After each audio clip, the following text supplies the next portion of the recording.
Invito para que oremos y nos preparemos para la palabra. Señor, te damos gracias en este momento por la vida de Alex. Gracias, Señor, por los dones, por los talentos que has colocado en él. Gracias, Señor, por que te has revelado a su vida, Señor, y le has dado esa sensibilidad de escucharte para alimentarnos hoy, Señor, con tu palabra.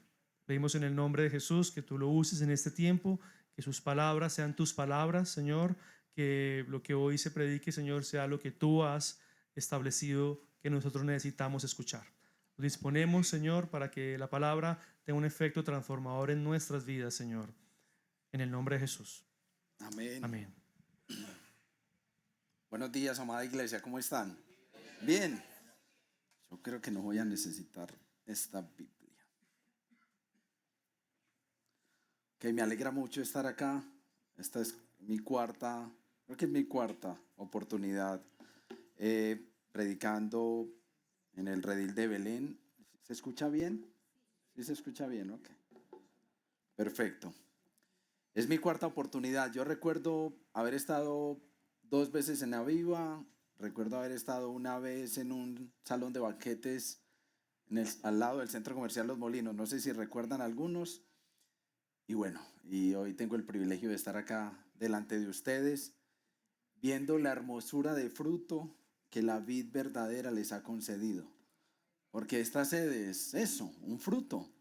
No es más que eso, un fruto precioso que nuestro Señor les ha concedido a ustedes como iglesia. Entonces me encuentro muy feliz de estar acá. Cuando llegué me sorprendí, me pareció hermosa la sede, me parece hermoso lo que está haciendo Jonathan y Henry acá en medio de ustedes, y que Belén sea bendecido por la palabra del Señor. Es nuestro anhelo, más que cualquier otra cosa, ¿cierto? Jonathan me compartió que no se encuentran estudiando ninguna serie de predicaciones específicas, ¿cierto? Ni algún texto de estudio particular. Entonces me pidió que les compartiera algo que tuviera que ver más con la vida diaria que vivimos, con la vida ordinaria que vivimos, que a veces es ordinaria y a veces es extraordinaria. Muchas gracias. Y a veces es extraordinaria. Entonces, en ese propósito, vamos a estar meditando acerca de un texto que encontraremos en la carta que el apóstol Pablo escribió a la iglesia de Colosenses. Una carta a la iglesia de los Colosenses. Cuando uno piensa acerca de la carta a los Colosenses, digamos que esa carta tiene mucho sentido para lo que Jonathan quiere esta mañana para ustedes. Pensar en cosas que son del diario vivir, lo que vivimos, podríamos decir, de lunes a sábado, ¿cierto? Lo que vivimos de lunes a sábado y no acá necesariamente reunidos como iglesia. Pero uno debe entender por qué el apóstol Pablo escribió esta carta. Eso es sumamente importante. ¿Por qué Pablo tomó la decisión de escribir la carta?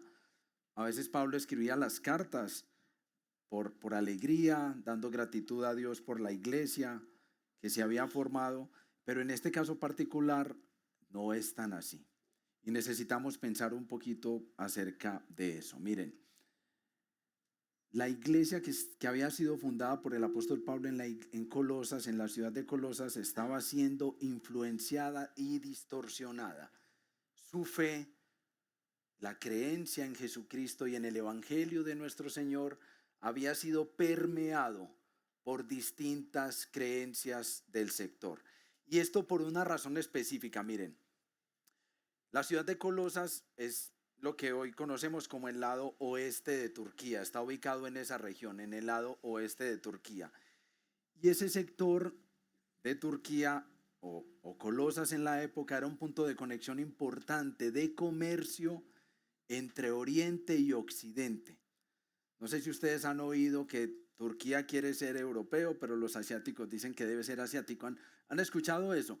Es porque Turquía es un puente de comunicación y ha sido a lo largo de la historia, ese punto geográfico ha sido vital. Entonces, la locación específica de Colosenses era un puente entre el comercio occidental y el comercio oriental. Y por esa razón tan importante, y a pesar de que la ciudad de la Odisea ya había desplazado un poco a Colosas como ciudad, habían creencias que habían llegado y estaban contaminando lo que la iglesia creía del evangelio. Por ejemplo, algunas cosas que creían los colosenses que Pablo pretende corregir con su carta. Las creencias judaizantes. Si ustedes recuerdan, los judaizantes eran un grupo de cristianos judíos, pero eran más judíos que cristianos, como para acentuar lo que eso significa. Y ellos estaban introduciendo en la iglesia que no solo Jesús era importante, sino que era importantísimo cumplir todos los aspectos de la ley de Moisés. Esos son los judaizantes. Algo otros temas que hoy son muy actuales, la adoración a ángeles y seres espirituales. Por la ubicación geográfica, el contexto de adoración a ángeles era muy, muy alto. Otra cosa importante, los pensamientos filosóficos, obviamente por estar cerca a Grecia, de filósofos como Platón y Aristóteles. Entonces, el cuerpo no vale nada. Es como, para resumir de manera muy tosca, lo que los filósofos quieren compartir. El cuerpo no tiene ningún valor, lo que vale es el conocimiento, lo que vale es lo que trasciende después de que yo muera. Ese es como el entender un poco. Y lo otro que era increíble, la práctica del ascetismo y el menosprecio de Cristo. Esos eran los problemas que la iglesia colosenses estaba experimentando. Entonces lo que hace Pablo es corregir con esta pequeña carta, porque es muy pequeña, 4 capítulos, con esta pequeña carta que los invito a leer cuando tengan tiempo en casa. Lo que el apóstol Pablo está haciendo es corregir esas creencias de la iglesia y especialmente reforzar la suficiencia de nuestro Señor Jesucristo para cada aspecto de la vida. Y llegando a este momento, yo quiero preguntarles algo. Y quiero que piensen ahí por un segundo, no tienen que responder ni en público ni a ustedes mismos a la carrera. ¿Es Jesús el Cristo suficiente para cada aspecto de tu vida? ¿O será que hay aspectos en tu vida en los que como que el Señor nada que ver acá? Esa es una pregunta que vale la pena hacernos, mis hermanos. ¿Nuestro Señor es suficiente para cada aspecto de mi vida? ¿O solo para algunas cositas? Pregunta muy, muy importante. Y esa lucha que estaba viviendo la iglesia a los colosenses es la misma lucha que se batalla en el corazón de la iglesia cristiana hoy día. Miren, hay muchas iglesias cristianas en las que Jesús es importante, pero como que no tanto. Como que sí, pero hay que ponerle estas cositas, hay que llenar a la obra de Jesús de estas cosas adicionales que hacemos. Entonces yo molesto mucho en mis predicaciones en Laureles con los 1000 Jesús. ¿Alguien hizo los 1000 Jesús? Yo los hice muchas veces. Yo fui católico muchísimos años y recuerdo haber hecho los 1000 Jesús muchísimos años. Entonces es como decir que Jesús, sí, bien lo que hizo Jesús en la cruz, pero hay que hacer otras cositas. Entonces vamos a hacer los 1000 Jesús, ¿cierto? O vamos a ir hasta Girardota caminando. ¿Cierto? Ese es el tipo de cosas que tristemente hoy enferman la iglesia cristiana. O sea, los cristianos que dicen ser protestantes, estamos llenos de eso, de un entendimiento del evangelio que es incompleto, en el que Cristo no es suficiente para cada aspecto de la vida. Entonces nos imaginamos hoy en el que el país está eligiendo presidente, que como que Jesús como que él no toma decisiones ahí, ¿cierto? Porque si hubiesen cosas en las que Dios no interviene, entonces Dios no sería soberano. Dios no sería soberano. Entonces, pensando en la suficiencia de la obra de Cristo, quiero contarles un par de historias muy rápidas para que entendamos un poquito hacia dónde voy apuntando, porque dije Colosenses, pero no he dicho nada más, ¿cierto? No he dicho nada más. Miren, la primera historia tiene que ver con la Reforma Protestante y especialmente lo que ocurrió en Ginebra, Suiza. Especialmente lo que ocurrió en Ginebra, Suiza. Miren, cuando llega la Reforma Protestante a Ginebra, Suiza, como cerca de 1530, sí, 1535, efectivamente no estaba tan perdido, empieza a ocurrir algo en la vida de la ciudad. Cuando las personas empiezan a entender el Evangelio, la verdad del Evangelio, empieza a haber una transformación en la vida ordinaria de las personas. ¿Qué estoy queriendo decir con esto? El panadero empezó a entender que hacer pan tiene que ver con Dios. Hacer pan tiene que ver con Dios. En Laureles creen cosas muy raras, ¿cierto? En el Rey de Laureles creemos cosas muy raras, pero es así. Hacer pan tiene que ver con Dios. El herrero entendió que al hacer la herradura para los caballos, eso tenía que ver con Dios. No solo tenía que ver con el bienestar del animalito, que ya no usaba sus propios cascos, sino con el bienestar que eso traía a la sociedad y la productividad que eso traía a la sociedad.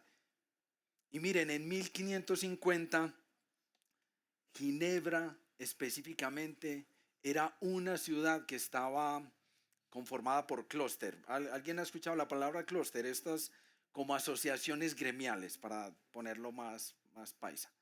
Asociaciones gremiales.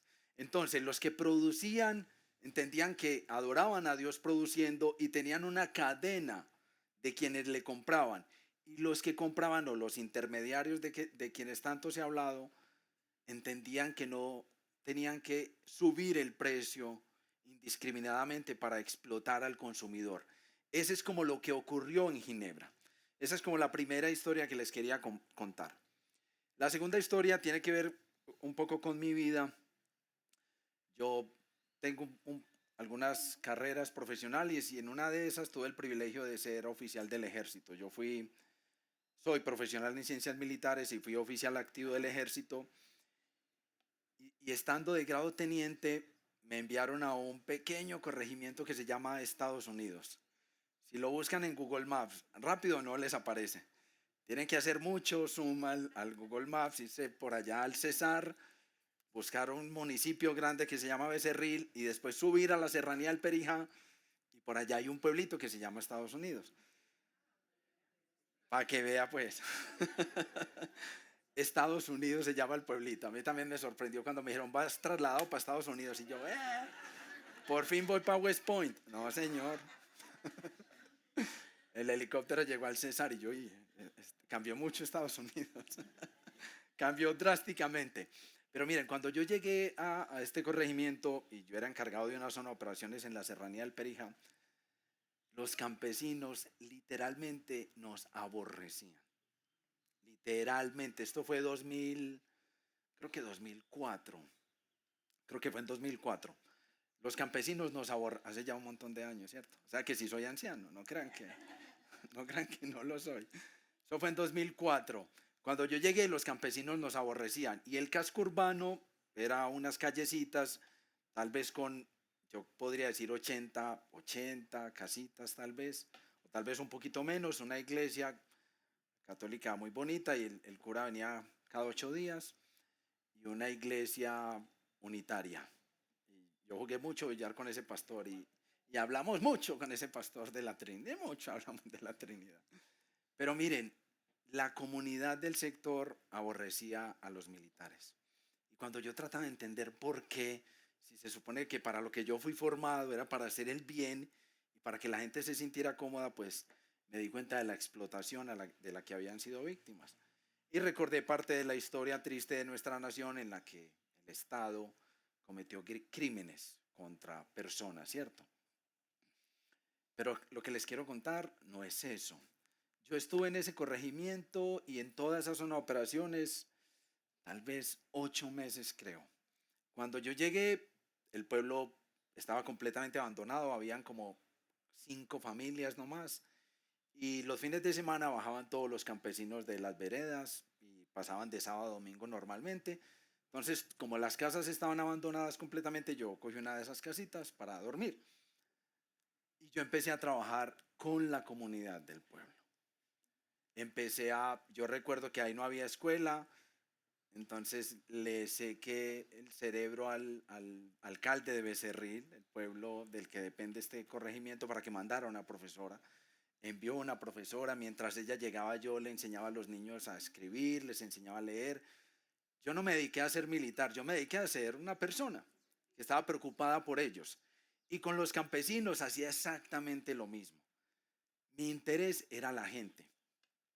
Tal vez a los 6 meses a mí me tocó entregar la casa, así que no tenía contrato de arrendamiento, entonces me tocó entregarla, porque el pueblo otra vez tuvo vida. Eso es algo que yo nunca voy a olvidar.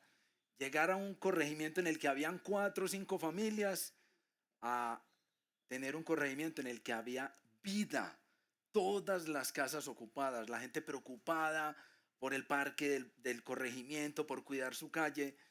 Yo sé que yo no hice eso, yo sé que eso lo hizo el Señor y me permitió estar ahí.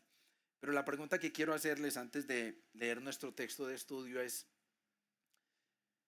¿qué produce que las personas de Ginebra hayan decidido vivir su vida a la luz de la faz de los ojos de Dios, haciendo las cosas ordinarias que hacían, entendiendo que con eso alababan al Señor?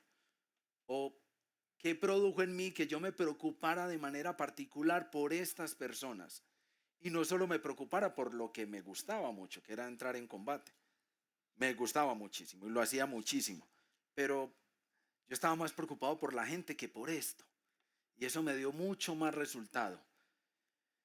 Miren, parte en mi vida, gran parte, y parte de lo que ocurrió en Ginebra es que hubo un entendimiento claro del Evangelio. Del Evangelio en la vida ordinaria que nosotros vivimos. Y por eso les pido, mis hermanos, que vayamos a Colosenses capítulo 3. Colosenses capítulo 3. Vamos a leer 3 versitos nomás. 22, 23 y 24.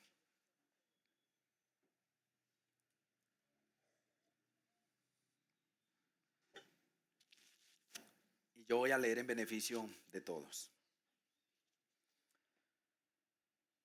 Siervos, obedezcan en todo a sus amos en la tierra, no para ser vistos como los que quieren agradar a los hombres, sino con sinceridad de corazón, temiendo al Señor.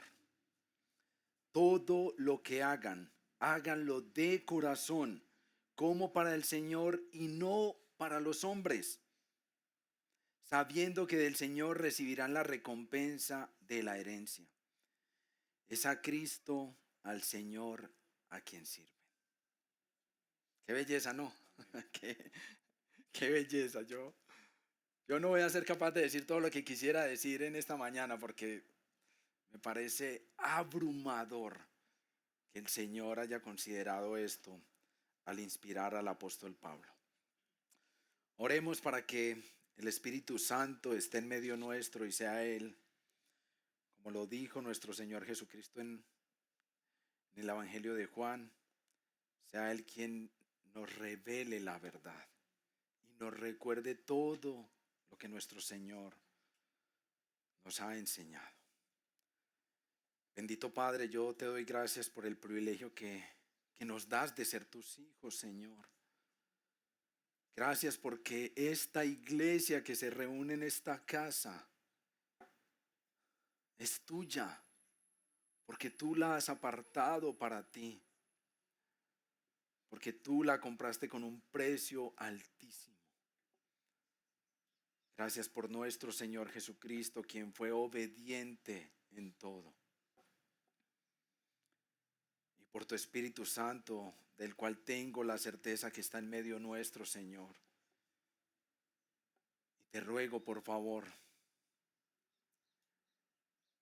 que mi incapacidad, sí, Señor, mi incapacidad, mi limitación, sea usada por ti para bendecir a esta iglesia, Señor.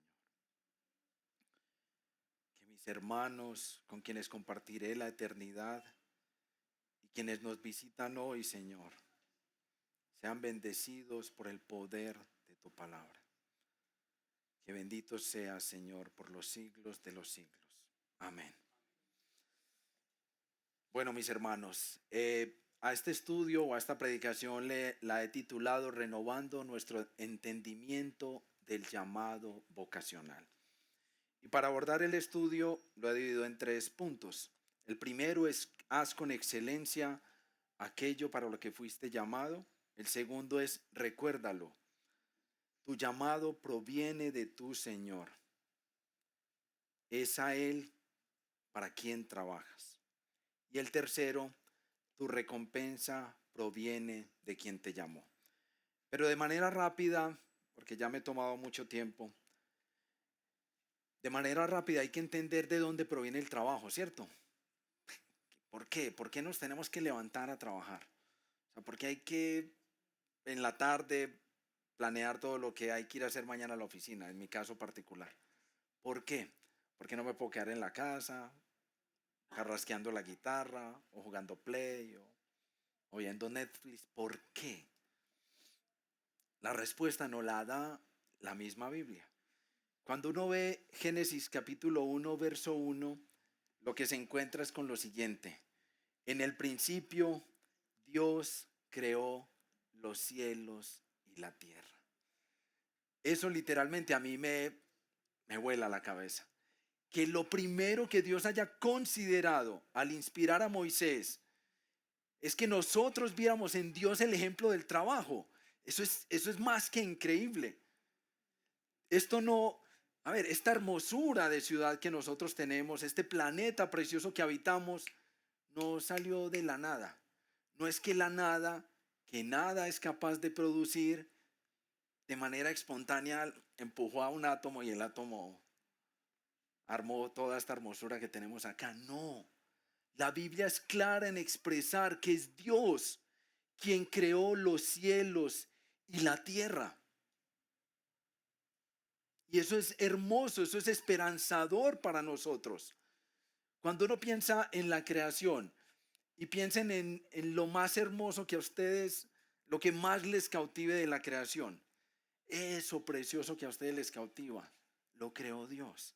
El amanecer precioso que tuvo Medellín hoy, porque yo estaba despierto desde temprano. El amanecer precioso que tuvo Medellín hoy lo creó Dios hoy. No es que Dios creó todo y echó a rodar el planeta y vean, a ver muchachos, resuélvanse de ahí para adelante. No. Miren, algo que me sorprendió a mí en todo este estudio acerca del trabajo y de la creación son los mangos. Mangos, ¿qué tiene de especial, cierto? Todos conocen el mango, ¿cierto? No es nada raro el mango. ¿Cuántas especies de mangos creen que hay? Den un número, cualquier ánimo. 20, 50, 40. ¿Cuántas? 300. Imagínense que hay más de 1000 especies de mango. Yo decía, yo esto no... Si a mí me ponen a dibujar 10 mangos, yo creo que de los 10, 9 los hago igualitos. Porque yo no soy creativo. Yo sé, el Señor a mí me ha dado cosas, pero creatividad no me dio. Más de 1000 especies y variedades de mango. Eso le vuela a uno la cabeza, mis hermanos.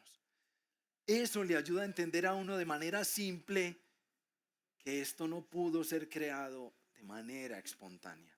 Alguien tuvo que meter la mano, alguien tuvo que intervenir para que esto que tenemos acá fuera una realidad, ¿cierto?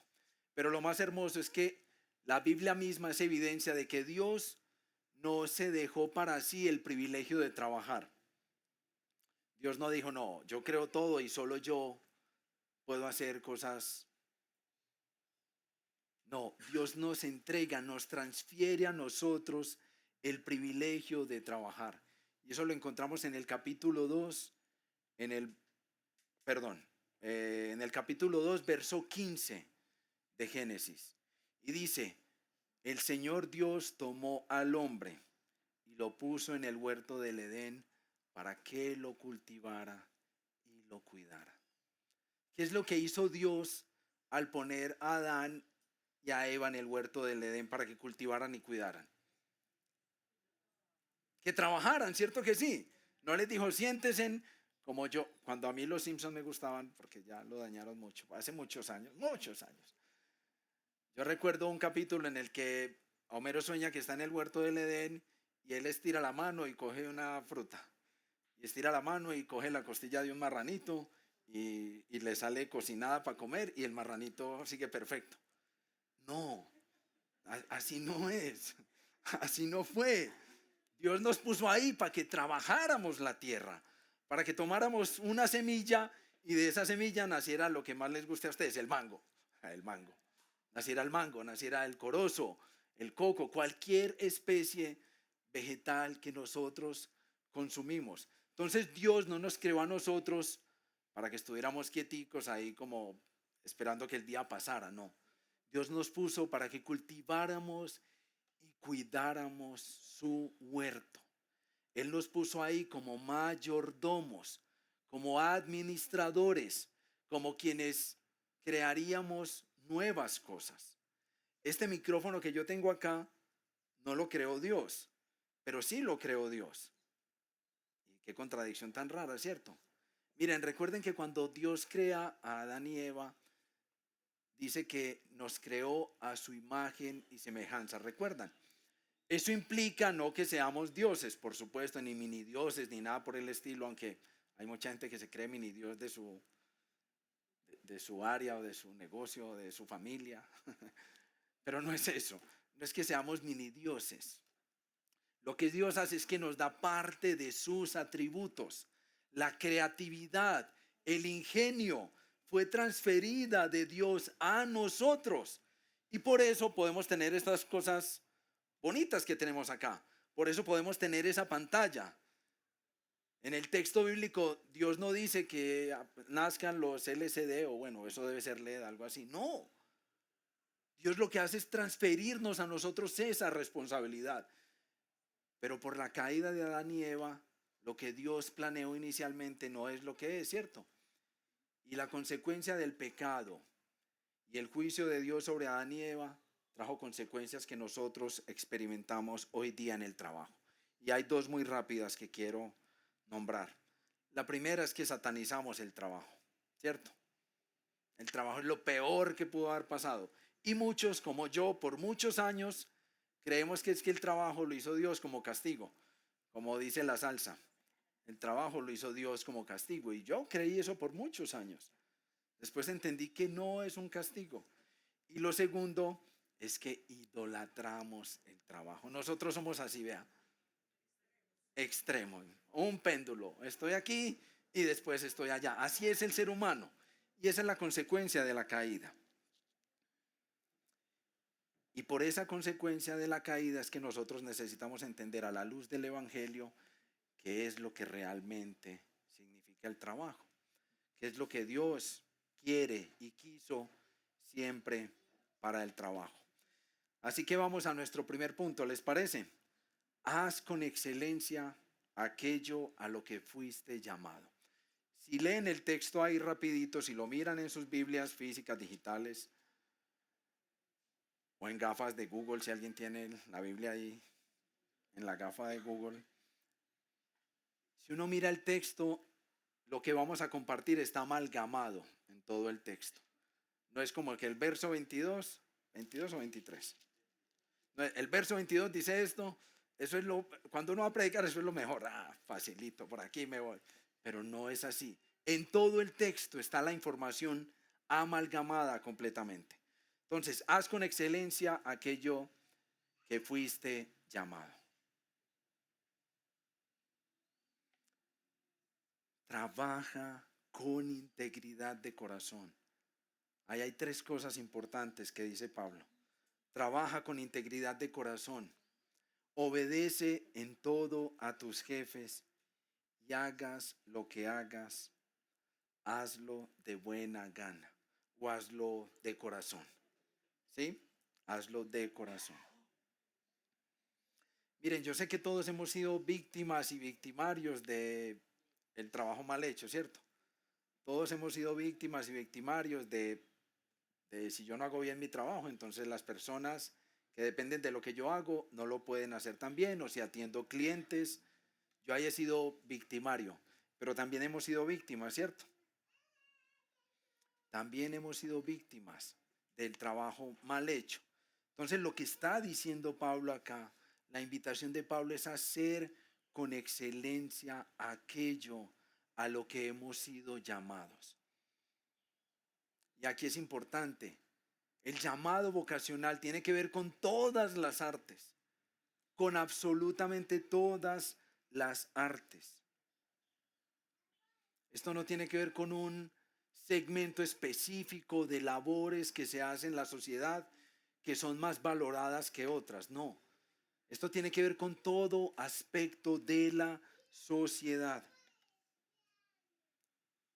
Y este mensaje de Pablo es absolutamente contracultural, porque tristemente lo que uno escucha de sus compañeros de trabajo es que como que para qué nos esforzamos tanto, ¿cierto? Si haciendo las cosas a medias, también todo va saliendo adelante, ¿cierto? O sea, ¿para qué me esfuerzo tanto operando a un paciente si cuando le dejan un bisturí por dentro o una pieza por dentro, pues otro cirujano va y se la saca, ¿cierto? O sea, ¿para qué? ¿Para qué me voy a esforzar? Pero lo que dice Pablo es claro, hazlo con excelencia, entendiendo para quién trabajas. Ese es el segundo punto que vamos a pensar, entendiendo para quién trabajas.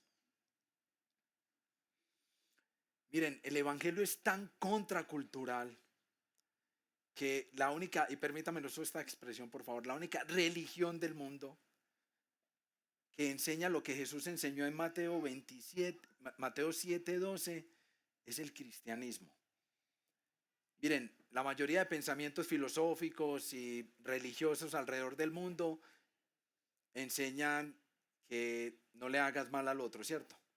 No le hagas mal al otro, pero el evangelio en nuestro Señor Jesucristo es contracultural. Miren lo que él dice en Mateo 7:12.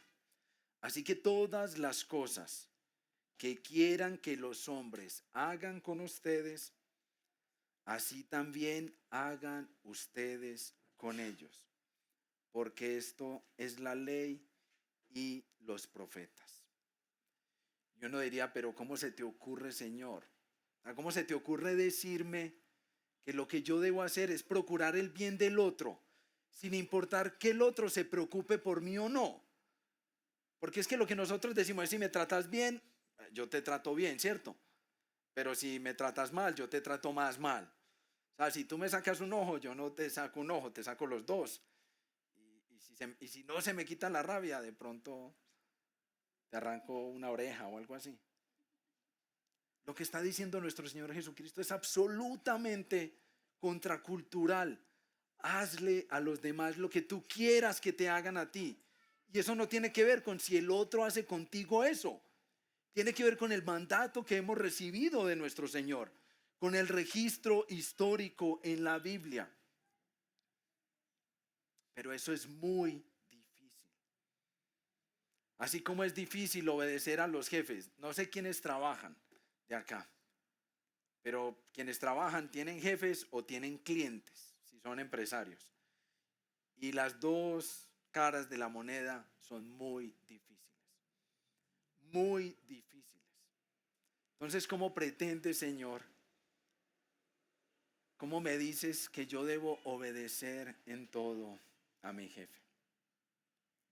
¿Cómo me dices que yo debo procurar su bienestar sin importar que él se preocupe por el mío? Y cuando uno está meditando en esto, pareciera que llegara a un punto crítico en el que uno dijera, el evangelio como que pide demasiado, ¿cierto que sí? El evangelio pide demasiado. Y esa es la razón por la que el apóstol Pablo escribió con tanta urgencia la carta. Porque es que recuerden que esa carta fue para ellos. Así tenga absoluta aplicación para nosotros. La carta fue inicialmente para los colosenses, 1800 años atrás tal vez. Y Colombia solo tiene que 210 años, 1800 años atrás. Y la relevancia de lo que está diciendo el apóstol Pablo es exactamente la misma para nosotros. Haz tu trabajo con integridad. Con integridad. No te preocupes por lo que el otro está pensando en hacer en ti. No. Preocúpate en hacer tu trabajo con integridad. Y para resumir este punto, solo quiero parafrasear unas palabras de una escritora mexicana que se llama Ana Ávila.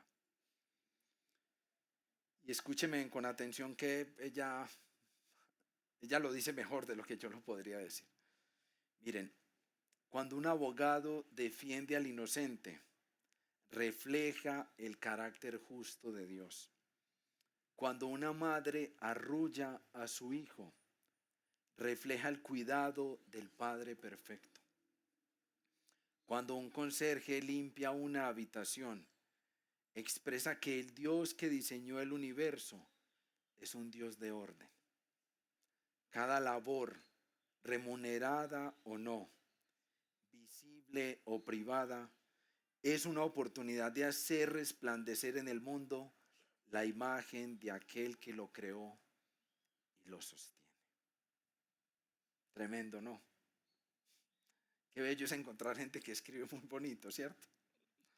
Porque puede resumir en palabras lo que uno es incapaz de hacer. Pero la invitación del apóstol Pablo es clarísima, amada iglesia. No importa si lo que tú haces es privado o público, eso no importa. No importa si lo que tú haces es grande o pequeño. Hazlo con integridad de corazón. Hazlo sirviendo al Señor. Y esto aplica incluso para quienes sean amas de casa o para quienes sean amos de casa o para quienes están desempleados. Esto tiene que ver con todos ustedes, con el que ya se pensionó y como que no sabe qué hacer. Como que yo ya le di a la sociedad lo que le iba a dar, ¿cierto? No. Esto tiene que ver con todos nosotros, amada iglesia. Y habiendo pensado en el llamado de hacer nuestro trabajo con integridad, ahora vamos a nuestro segundo punto. Recuérdalo, tu llamado proviene de tu Señor. Es para Él, para quien trabajas. Miren, uno de los grandes problemas que experimenta nuestra sociedad moderna, cuando uno piensa en la vocación, en el ejercicio vocacional, es que anhelamos reconocimiento. Eso pasa a diario. Miren, vivimos desesperados porque nuestro jefe, porque nuestra esposa, porque nuestros hijos, porque nuestros clientes digan que lo que hicimos quedó muy bien hecho, ¿cierto? Entonces, en mi casa yo hago el desayuno todos los días, porque a mí me gusta madrugar más. Entonces, mis hijas salen muy temprano a estudiar y mi esposa sale a trabajar y yo a veces me voy para la oficina, a veces me quedo en la casa, pero yo preparo el desayuno. ¿Y por qué no me dicen que el huevo quedó bueno? ¿Por qué no me dicen que los pan de bono no se me quemaron? Por fin. Uno anhela reconocimiento. Uno está desesperado por buscar reconocimiento. Pero lo peor es que a veces no solo nos reconocen, sino que ocurre algo más frustrante en el día a día. Y es que nuestros jefes se roban nuestros logros y los presentan como si fueran propios, ¿cierto? Eso sí que se siente duro, ¿cierto que sí?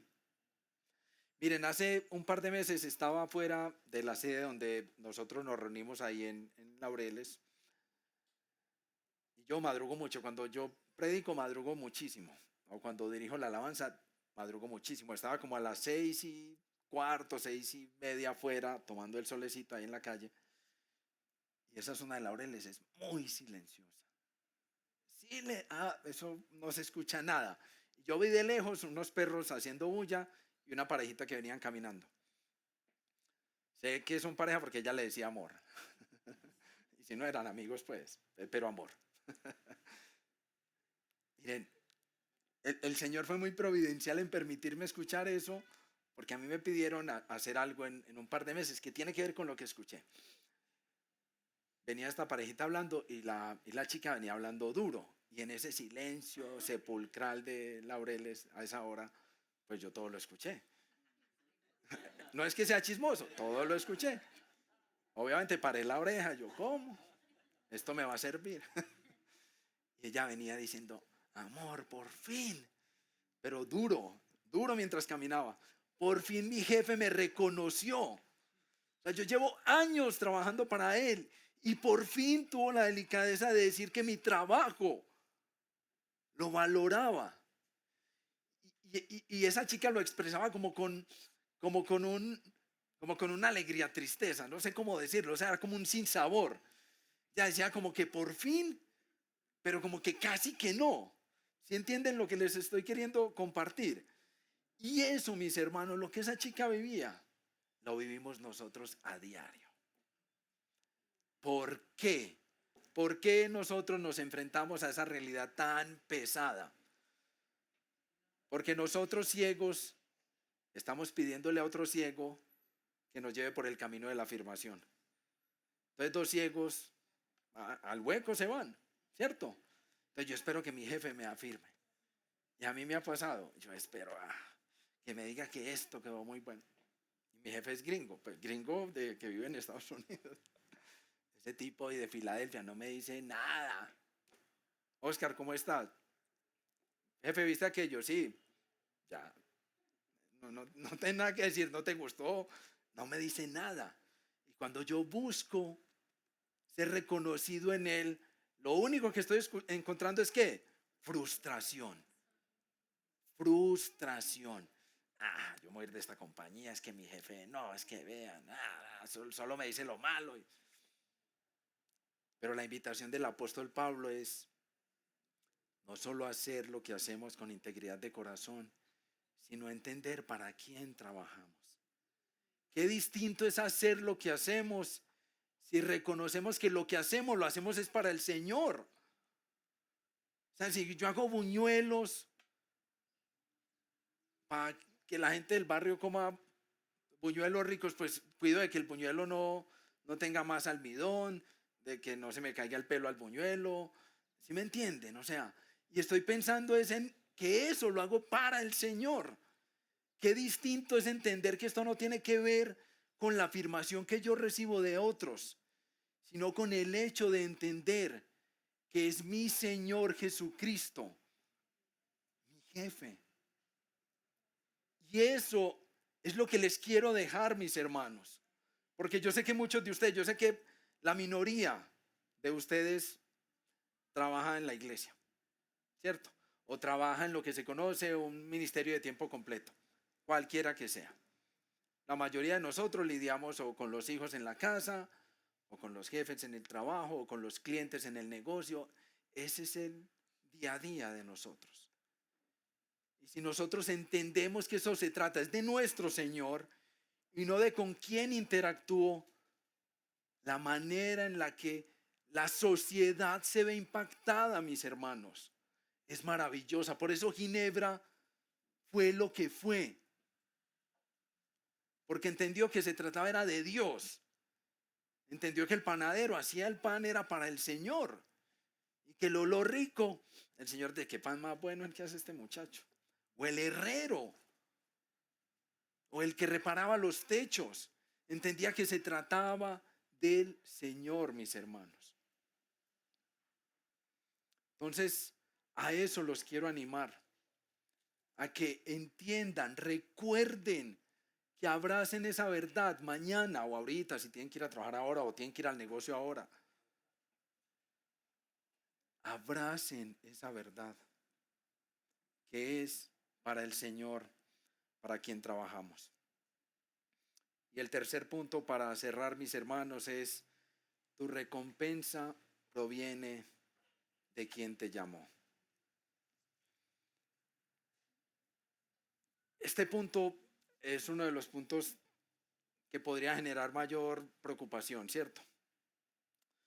Pero voy a ser muy claro desde el inicio. Nada de esto tiene que ver con tu salvación. ¿Listo? Porque estoy hablando de recompensa, ¿cierto que sí? Nada de esto tiene que ver con tu salvación. Nuestra salvación está garantizada por lo que nuestro Señor Jesucristo hizo por nosotros. Punto. Punto. Esto nada tiene que ver con salvación, listo, para que entendamos a lo que de lo que voy a hablar de manera muy rápida. Miren, Pablo es claro en declarar ahí en el verso 24, sí. Dicen, sabiendo que del Señor recibirán la recompensa de la herencia. Recuerden que Pablo está hablando desde el trabajo, ¿cierto? Pablo no está hablando de otra cosa distinta. Pablo está hablando del trabajo. Y si vamos unos versos más atrás, él está hablando de la relación entre la esposa y el esposo, ¿cierto? Está hablando de cosas cotidianas de la vida. Pero Pablo dice, recibirán la recompensa de la herencia de nuestro Señor Jesucristo. Para reforzar lo que dije, la herencia más hermosa que nosotros podemos recibir, ¿cuál será? Ayúdenme, que se me olvidó. Eso, la salvación, ¿cierto? Lo que hizo Jesús por nosotros. Eso es lo más hermoso. Miren, nuestro Señor Jesucristo es la principal herencia que nosotros recibimos. Él y lo que Él nos permite ser en el mundo y lo que Él nos permite dar al mundo y los frutos que Él nos permite obtener, ofrecerle al mundo, a nosotros depender de Él, que es la vid verdadera, ¿cierto? Entonces esa es la herencia más grande que podemos recibir. Pero pensemos en lo ordinario. ¿A ustedes no les ha pasado a veces que uno se levanta el lunes y otra vez lo mismo? ¿No les ha pasado? ¿O solo me pasa a mí? A mí me ha pasado otra vez lo mismo. Y mi trabajo es pesadito. Es pesadito por el tipo de cosas que hago y porque mucha gente pierde su trabajo por culpa mía. Pero por lo que ellos hacen, no por lo que yo hago. Bueno, por lo que yo hago, pero por lo que ellos hicieron antes. Ay, sí. Otra vez, Señor, a lidiar con estos problemas. Otra vez a pensar en este fraude que sé que está activo. A veces yo pienso y uy, no, Señor, qué difícil parece la monotonía, ¿cierto? O sea, pareciera que la vida es monótona. Entonces por eso debo volver al Evangelio, a recordarme que no se trata de mí, que no se trata de mi trabajo, que se trata de que sirvo a mi Señor. Pero ahora quiero que pensemos en los 1 en 1.000.000. Pensemos en los atletas excepcionales, ¿cierto? En esos atletas que obtienen medallas olímpicas, que son campeones del mundo, sea en fútbol o sea en cualquier deporte. Piensen en el sacrificio que tienen que hacer esas personas, ¿cierto? Para ser el mejor, no sé, saltador de garrocha, para ser el mejor lanzador de jabalina. Los sacrificios físicos reales que tiene que hacer, ¿cierto que sí? ¿Qué ocurre con la medalla o con la copa que ellos reciben 4 años después o 1 año después si no vuelven a ganarla? ¿Qué pasa con eso? ¿En qué se convierte? En una decoración, ¿cierto que sí? ¿En qué se convierte? ¿En qué se convierte eso por lo que tanto trabajaron? En una medallita, en una estantería bonita o en el clavo de la sala de la mamá, de la sala, donde sea. O sea, pero al final no deja de ser más que una copa vacía en un estante. Si eso ocurre con ellos, que son los excepcionales, ¿qué pasa con nosotros que somos los del montón? ¿cierto? ¿Por qué nosotros haríamos el trabajo excepcionalmente? Pues por la recompensa que hemos recibido y por la recompensa que recibiremos de nuestro Señor. Esa es la razón, mis hermanos. Y recuerden, nada tiene que ver con nuestra salvación. Nosotros damos fruto por lo que ya hemos recibido de Él. Nuestros frutos no son propios, son la evidencia de lo que hemos obtenido de Él. Y permítame, leo 3 versos muy cortos acerca de la recompensa que recibiremos. Yo por muchos años he estudiado este tema de la fe y la vocación, que tiene que ver la fe con la vocación, porque eso me preocupó en algún momento de mi vida. Y estudié mucho, leí muchos libros, escuché mucha gente hablando del tema. Y siempre el tema de la recompensa estaba ahí. Siempre el tema de la recompensa lo tocaban. Entonces yo, entendiendo el texto que iba a compartir con ustedes, ¿cómo lo dejo por fuera? ¿Cierto que sí? Pero voy a leer 3 versos muy corticos para que oremos al Señor y que sea su Espíritu Santo. Yo no quiero arruinar estos 3 versos diciendo nada. Ayer decidí borrar todo lo que tenía para decir de esto cuando reescribía esta predicación. Pero miren, Jesús empieza su ministerio público hablando de recompensa. Y en Apocalipsis, en el último capítulo de Apocalipsis, nuestro Señor Jesucristo vuelve y habla de recompensa. Dice Mateo capítulo 5, verso 12. Regocíjense y alégrense, porque la recompensa de ustedes en el cielo es grande. Dice en Mateo 6, verso 19 y 20. No acumulen para sí tesoros en el cielo, donde la polilla y la herrumbre destruyen, y donde ladrones penetran y roban. Sino acumulen tesoros en el cielo, donde ni la polilla ni la herrumbre destruye, y donde ladrones no penetran ni roban. Y termina nuestro Señor Jesucristo en Apocalipsis capítulo 22, verso 12. Por tanto, yo vengo pronto, y mi recompensa está conmigo, para recompensar a cada uno según sea su obra. Yo soy el Alfa y la Omega, el primero y el último, el principio y el fin. Bendito Señor, yo ya tuve esta conversación contigo, mi Rey. Yo no quiero decir nada, no quiero arruinar la hermosura de tu palabra, Señor.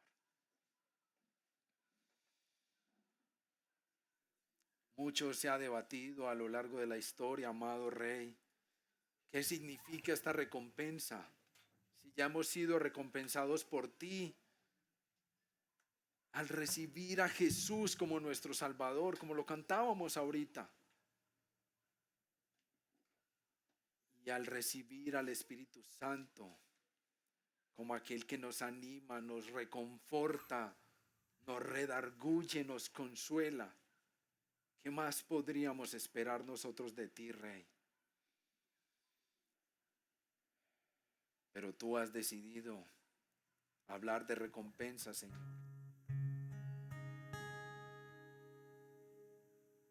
Así que te ruego que sea tu Espíritu Santo quien nos revele la verdad a nuestros corazones, Señor. Cada uno de mis hermanos puede estar en momentos y circunstancias tan distintas, Señor, que cualquier cosa que yo diga podría arruinarlo.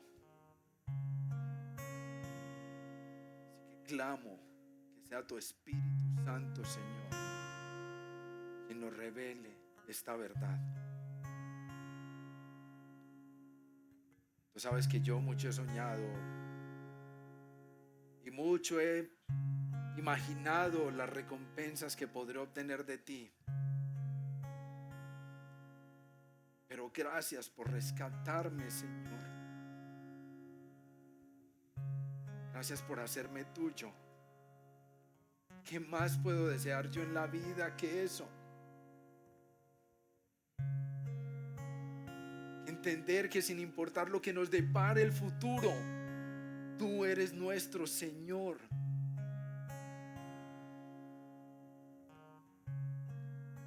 Ayuda a nuestro corazón y a nuestra mente a confiar en ti. Yo te lo suplico, mi Señor. Que dejemos de estar divagando como si no fuéramos tuyos. Como si las circunstancias de la vida tuvieran poder absoluto sobre nosotros. Como si no tuviéramos la esperanza de que hemos sido sellados y hemos sido declarados herederos en Cristo Jesús.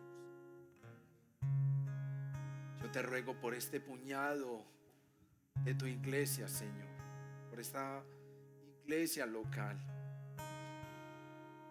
que puedas mañana o esta tarde salir a enfrentar la vida que vivimos, entendiendo que desde el lugar al que lo has llamado puede afectar positivamente esta sociedad. Hemos sido llamados a ser excelentes y no mediocres en lo que hacemos. Hemos sido llamados a reconocer y a buscar reconocimiento en ti, Señor, y no en los demás. Que podamos vivir la vida con esta esperanza. Que bendito seas. En el nombre del Padre, del Hijo y del Espíritu Santo. Amén. Por favor, pongámonos